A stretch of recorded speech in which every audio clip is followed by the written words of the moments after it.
اللہ کہتا ہے کلو نفس ذائقۃ الموت، دوسری چیز وانما توفون اجورکم یوم القیامہ، تیسری چیز فمن زحزح عن النار وادخل الجنۃ فقد فاز، اور چوتھی چیز وما الحیاۃ الدنیا الا متاع الغرور۔ اس چیز کو سمجھنے کی ضرورت ہے، بس اس چیز کو سمجھ جائیے، آپ دنیا میں بھی کامیاب ہو جائیں گے، آخرت میں بھی آپ کامیاب ہو جائیں گے، اس چیز کو سمجھنے کی ضرورت ہے۔ لیکن جانتے ہیں بنگلہ میں جس کو بولتے ہیں আমরা আপনারা মাথা মোটা মুসলমান، ماتھا موٹا، میں کیوں ماتھا موٹا بول رہا ہوں جانتے ہیں؟ اتنے جلسے میں جاتے ہیں، مولانا کرام کی زبان سے خطبہ سنتے ہیں، ایسے بھی سنتے ہیں، یوٹیوب میں سنتے ہیں، بار بار کوئی ایسا جلسہ نہیں کہ جہاں پر کسی نہ کسی مولانا نے یہ نہ بتایا ہو کہ لوگوں دنیا کی محبت کو اندر سے نکال کر پھینکو۔ دنیا، یہ بڑی دنیا کی محبت نہ، کہ یہ اتنی خطرناک بیماری ہے، اتنی خطرناک بیماری ہے کہ دنیا بھی برباد کرتی ہے، آخرت بھی برباد کرتی ہے۔ دنیا کی محبت جس کے بارے میں بے شمار حدیثیں ہیں کہ اللہ کے نبی نے فرمایا دنیا کی محبت کو نکال پھینکو، جیسا کہ ایک ابو داؤد کتاب الفتن کی حدیث ہے یوشک الامم ان تداع علیکم کما تداع الاکلۃ الى قصعتها فقال قائل ومن قلة نحن يومئذ فقال بل انتم يومئذ كثير ولكنكم غثاء كغثاء السيل ولا ينزعن الله من صدور عدوكم المحبة منكم ولا يقذفن الله في قلوبكم الوهن فقال قائل يا رسول الله ما الوهن قال حب الدنیا و کراہیت الموت، رواه ابو داؤد فی کتاب الفتن۔ میرے بھائیو، اللہ کے نبی نے بیان فرمایا تھا کہ دنیا کی محبت کو اپنے اندر سے نکال پھینکو۔ دنیا کی محبت بڑی خطرناک بیماری ہوتی ہے۔ کیوں؟ اللہ بھی کہتا ہے قرآن کریم کے اندر اے لوگو، دنیا کے لیے سب کچھ کرنے والو، دنیا کو سب کچھ سمجھنے والو، وَمَا الْحَيَاةُ الدُّنْيَا إِلَّا مَتَاعُ الْغُرُورِ، دنیا کی زندگی تو بس ہمارے لیے اور آپ کے لیے دھوکے کی زندگی ہے، دھوکہ کے سوا کچھ بھی نہیں۔ اللہ قرآن کریم کے اندر دوسری جگہ پر بیان فرماتا ہے لوگوں جان لو اعلموا انما الحیاۃ الدنیا لعب ولعب وزینا، یہ دنیا نا، دنیا کی محبت آپ اندر سے نکال کر پھینکیے۔ جب تک آپ کے اندر دنیا کی محبت باقی رہے گی، نہ آپ دنیا میں کامیاب ہو سکیں گے، نہ آپ آخرت میں کامیاب ہو سکیں گے۔ کیا چیز ہے یہ دنیا میرے بھائیوں؟ کیا چیز ہے دنیا؟ حدیث سنیے، یہ دنیا جس کو آپ سب سے زیادہ پرائرٹی دیتے ہیں، یہ دنیا جس کو آپ سب کچھ سمجھتے ہیں، یہ دنیا ایک مرا ہوا بکری کا بچہ اللہ کی نظر میں اس کی جتنی اہمیت ہے اس دنیا کی اتنی اہمیت نہیں ہے میرے پیارے ساتھیوں، نہیں ہے۔ حدیث سنیے نا، صحیح مسلم کی حدیث ہے، نبی راستے سے جا رہے ہیں، نبی کے ساتھ چند صحابہ بھی جا رہے ہیں۔ اس دنیا کی بات کر رہا ہوں جس دنیا کے لیے آپ سب کچھ کر رہے ہیں، اپنے ایمان کا جنازہ نکال رہے ہیں، اپنے ایمان کا سودا کر رہے ہیں۔ سنیے، اللہ کے پیارے نبی راستے سے جا رہے ہیں، گزر رہے ہیں، صحابہ بھی نبی کے ساتھ جا رہے ہیں۔ ایک بکری کا بچہ مرا ہوا راستے کے کنارے میں پڑا ہوا ہے، شارٹ کٹ میں سنیے، پڑا ہوا ہے۔ اچھا یہ بولیے، اگر آپ کے روپس پور گاؤں میں ایک بکری کا بچہ مر جائے اور آپ سے یہ کہے بھائی لے لو گھر میں لے جاؤ، مٹن بریانی بنا کے کھا لینا، لے جائیں گے آپ؟ حالانکہ مٹن کیسے ملتا ہے؟ ایک مٹن کی قیمت، 1 کیجی مٹن کی قیمت میرے بھائیوں ہوتی ہے ہمارے کٹیہار میں تو ابھی 650-700 کے قریب ہے۔ آپ کی ادھر بھی یہ شاید، آپ کی ادھر بھی مٹن کی قیمت ہے نا 600-650 روپیہ کے جی۔ اگر یہی مٹن جو بکری کا بچہ مر گیا ہو، اگر آپ سے کوئی کہے کہ لے جاؤ اس کو، لے جاؤ اور لے جا کر مٹن بریانی بنا کر کھا لو، اور جتنے بھی داماد ہیں سب کو دعوت پہ بلا لینا، کھلا دینا سب کو، لے جاؤ اس کو، کیا آپ لیں گے؟ جوتا نکال کر اس کا سواگت کریں گے کہ نالائق، تو مجھے اتنا گھٹیا انسان سمجھتا ہے کہ میں مرا ہوا بکری کا گوشت کھاؤں، بکری کا بچے کا گوشت کھاؤں؟ نکال بھٹ۔ آپ اس کو اس طرح جواب دیں گے، آپ سننا بھی گوارا نہیں کریں گے۔ لیکن میرے پیارے ساتھیوں ذرا سنیے، بکری کا بچہ مرا ہوا راستے کے کنارے پڑا ہوا ہے، اللہ کے نبی صحابہ سے کہتے ہیں اے میرے صحابہ کیا تم لوگ ایک ہی درہم میں اس بکری کا بچہ کو خریدنا چاہو گے؟ ایک درہم میں خریدنا چاہو گے؟ کچھ پیسہ دے کر خریدنا چاہو گے؟ صحابہ کرام نے فرمایا یہ اللہ کے نبی اس کو خرید کر کیا کرے؟ اگر فری میں دوں، فری میں دے پھر بھی نہ لوں، کیونکہ عرب کے اندر اگر کسی بکری کے بچے کا یا بکری کا کان چھوٹا ہوتا تو اس کو عیب سمجھا جاتا تھا. تو صحابہ کرام نے کہا اللہ کے نبی ایسے بھی یہ تو مرا ہوا ہے، اوپر سے عیب ہے، کان چھوٹے چھوٹے، اللہ کے نبی ہماری نظر میں اس کی کوئی ویلو نہیں، کوئی اہمیت نہیں.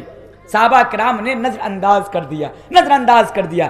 پھر اللہ کے نبی نے صحابہ کے ذریعے سے تمام کے تمام امت مسلمہ کو پیغام دیا، تمام کے تمام روپس پور کے لوگوں کو، عورتوں کو، تمام کے تمام امت مسلمہ کو پیغام دیا کہ لوگوں، جس طرح یہ جو مرا ہوا بکری کا بچہ جس کی اہمیت تمہاری نظر میں کچھ بھی نہیں ہے، یہ دنیا اللہ کی نظر میں اس سے بھی زیادہ گئی گزری ہے. دنیا کی کوئی حیثیت نہیں، دنیا کی کوئی وقت نہیں. میرے پیارے ساتھیوں، اسی لیے تو اللہ تبارک و تعالیٰ کہتا ہے کہ دنیا کی زندگی تمہارے لیے دھوکہ کے سوا کچھ نہیں.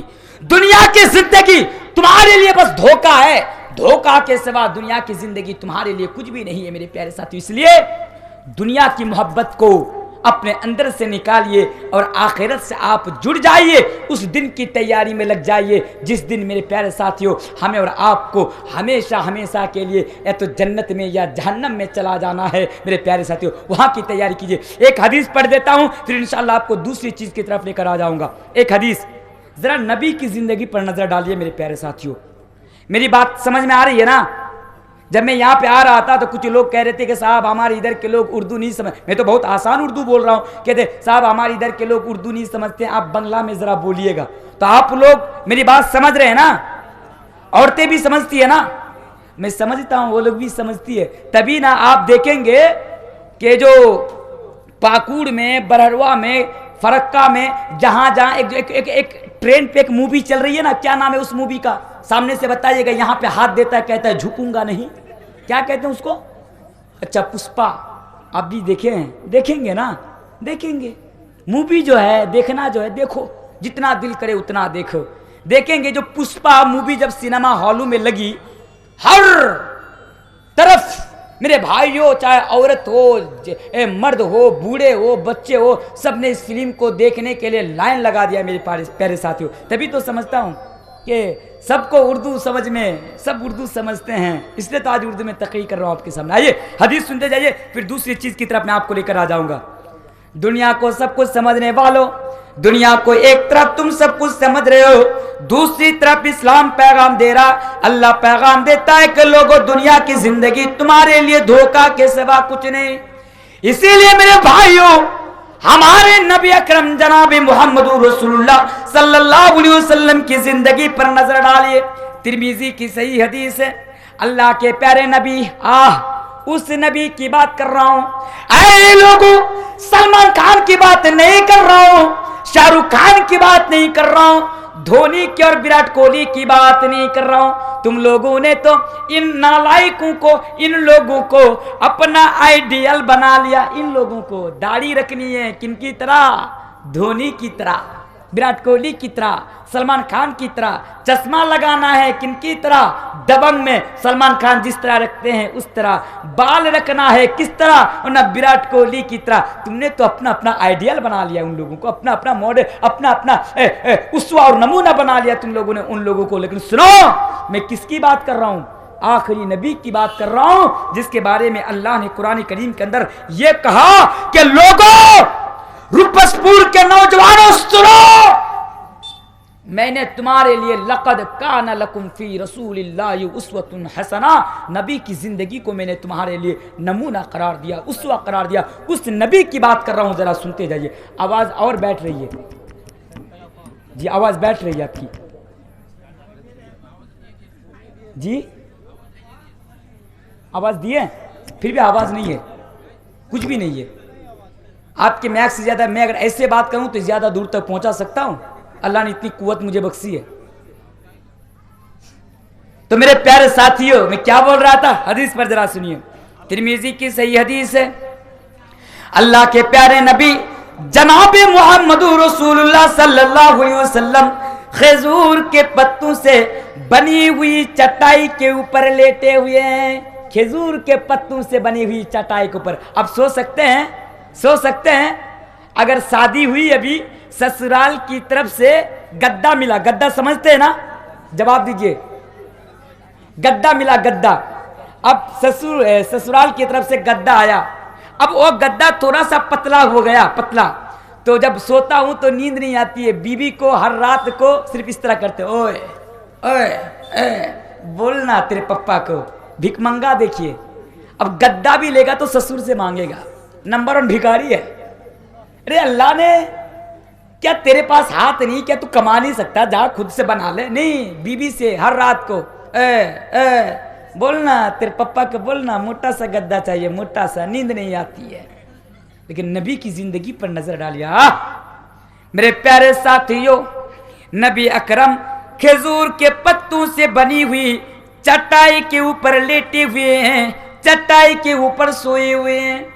نبی جب سو کر اٹھتے ہیں تو نبی کی پیٹھ کے اوپر چٹائیوں کا نشان پڑ جاتا ہے, چٹائیوں کی نشانی آ جاتی. صحابہ نے دیکھا تو نبی اکرم صلی اللہ علیہ وسلم سے اجازت مانگی, پرمیشن مانگی اور کہا اے نبی آپ اس چٹائی کے اوپر سوتے ہیں, آپ اس چٹائی کے اوپر لیٹتے ہیں تو آپ کو بڑی پریشانی ہوتی ہے, آپ کو بڑی تکلیف ہوتی ہے. اگر آپ ہمیں پرمیشن دے, اگر آپ ہمیں اجازت دے تو آپ کے لیے ایسا بستر کا انتظام کر دوں کہ جس بستر پر سونے کی وجہ سے, جس بستر پر لیٹنے کی وجہ سے آپ کو پریشانی نہ ہو, آپ کو تکلیف نہ ہو. میرے پیارے ساتھیوں سنو, اللہ کے نبی نے جو جواب دیا, فرمایا اے میرے صحابہ میں نرم گرم بستر کو لے کر کیا کروں, میں اسے بستر پر سو کر کیا کروں, میں تو اس دنیا میں اس مسافر کی طرح آیا ہوں, میں تو اس دنیا میں اس مسافر کی طرح آیا ہوں جو مسافر راہ چلتے ہوئے جب تھک جاتا ہے تو تھک جانے کے بعد کسی سایہ دار درخت کے نیچے تھوڑی دیر آرام فرمانے کے لیے سو جاتا ہے, لیٹ جاتا ہے اور پھر وہ اپنی منزل کی طرف نکل جاتا ہے اور وہ پھر اپنی منزل کی طرف چلا جاتا ہے. اے میرے صحابہ یعنی روپس پور کے لوگوں, اس حدیث کے ذریعے سے ہمیں اور آپ کو یہ میسج ملا, اس حدیث کے ذریعے سے ہمیں اور آپ کو یہ پیغام ملا کہ دنیا کو سب کچھ سمجھنے والوں سنو, یہ دنیا کی زندگی تو دھوکہ ہے اور اس دنیا کی زندگی کو چھوڑ کر اس دنیا سے رخصت ہو کر تم کو جانا ہے, اس دنیا سے تم کو جانا ہے. اور اللہ کے نبی نے مثال بھی دی تو ایک مسافر کی مثال دی اور کہا کہ میں اس دنیا میں اس مسافر کی طرح آیا ہوں جو مسافر راہ چلتے ہوئے تھوڑی دیر آرام فرمانے کے لیے جب وہ تھک جاتا ہے کسی درخت کے نیچے, کسی سایہ دار پیڑ کے نیچے تھوڑی دیر آرام فرما لیتا ہے, سستا لیتا ہے اور سستا لینے کے بعد, آرام فرما لینے کے بعد پھر وہ وہاں سے نکل کر اپنی منزل کی طرف چلا جاتا ہے. اے لوگوں پتہ یہ چلا یہ دنیا ہماری آخری منزل نہیں, آخرت ہماری آخری منزل ہے. اس لیے لوگوں دنیا کی تیاری مت کرو, آخرت کی تیاری کرو, کیونکہ دنیا کی زندگی تمہارے لیے دھوکہ ہے, دھوکہ کے سوا کچھ نہیں ہے. اس لیے میرے پیارے ساتھیوں اپنے اندر فکر آخرت کو پیدا کرو. فکر آخرت کسے کہتے ہیں؟ فکر آخرت ایک ایسی چیز ہے نا کہ جب آپ کے اندر پیدا ہو جائے گی تو آپ تمام غلط کاموں سے بچ جائیے گا. آئیے ایک حدیث سنا دیتا ہوں, ایک صحیح حدیث میں آپ کے سامنے سناتا ہوں. حدیث سنانے سے پہلے میں آپ سے ایک سوال کرنا چاہتا ہوں, جواب دیجیے اگر آپ کو پتا ہے تو جواب دیجیے گا. ذرا مجھے بتائیے کہ ایک آدمی, ایک انسان کئی پرکار سے اور کئی طرح سے گناہ کرتا ہے, بتا سکتے ہیں؟ ایک آدمی کتنے پرکار سے گناہ کرتے ہیں؟ دیکھیے 2 پرکار سے, بات کو سنیے, 2 پرکار سے گناہ کرتے ہیں. جیسے اس کی مثال میں دے کر جا رہا ہوں.